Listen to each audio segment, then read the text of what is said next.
Hello guys, life by നാട്ടുകുട്ടിയുടെ ചാനലിലോട്ട് എല്ലാവർക്കും സ്വാഗതം. Hello guys, നിങ്ങൾക്ക് എന്താണെന്ന് മനസ്സിലായോ? ഇതാണ് കൂർക്കപ്പാടം. ഇന്ന് നമ്മുടെ വീഡിയോ ഇത് വിളവെടുക്കണതാണ്. ഇതാണ് കൂർക്ക നട്ടേക്കണ വാഴ. നമ്മൾ ഈ നട്ടേക്കണ മൊത്തം വാരത്തിലാണ്.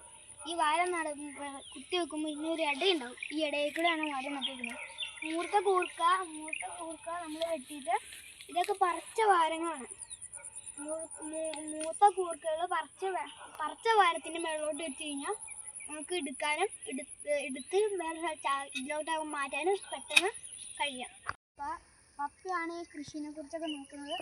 പപ്പയാണ് ഇവിടുന്ന് പറിച്ച് കൂർക്ക അടുത്ത വാരത്തിലോട്ട് പറിച്ച് വെക്കുന്നത്. ഇത് നമ്മൾ ഈ കൂർക്ക ഇനി പൊളിച്ച് വരണമെങ്കിൽ പിന്നെ മണ്ണ് ഇതുപോലെ നമ്മൾ താഴത്തേക്ക് അടിച്ച് അതിൻ്റെ മണ്ണ് കളഞ്ഞതിന് ശേഷം ഇതിൻ്റെ ഓരോ കൂർക്കകളും നമ്മൾ അടർത്തി എടുക്കണം.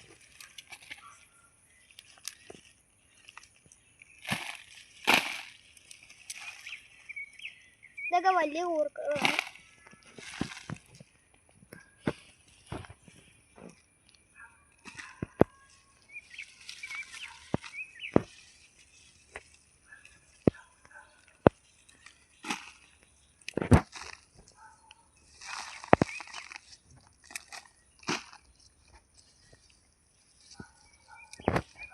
ഇനി നമ്മളിത് വീട്ടിൽ കൊണ്ടുപോയിട്ട് ഇതിൻ്റെ വേരും കാര്യങ്ങളൊക്കെ പറിച്ച് മണ്ണൊക്കെ കളഞ്ഞിട്ടാണ് വൃത്തിയാക്കിയതിന് ശേഷമാണ് നമ്മൾ വിൽക്കാൻ കൊടുക്കുക. ഇതിപ്പോൾ ഒരു 3-4 കിലോ കൂർക്കയുണ്ട്. അപ്പോൾ നമ്മളിത് ഫ്രഷ് കൂർക്കയാണ്. അപ്പോൾ നമ്മളിത് ഫ്രഷ് ആയിട്ടാണ് കൊടുക്കുന്നത്. ഓരോ ഓർഡർ അനുസരിച്ച് കൊടുക്കും. ഇപ്പോൾ നമുക്ക് കിട്ടിയ ഓർഡർ 10 കിലോ ആണ്. ഇതിനി പറിക്കാണ്ട് ഇതിപ്പോൾ പറിച്ചേക്കണ കൂർക്കയാണ്. ഇത് പറിച്ച് കഴിയുമ്പോൾ ഇങ്ങനെ ഇരിക്കും. ഇനി നമ്മളൊരു പുതിയ വീഡിയോ ആയിട്ട് കാണുന്നവരെ എല്ലാവർക്കും ടാറ്റാ.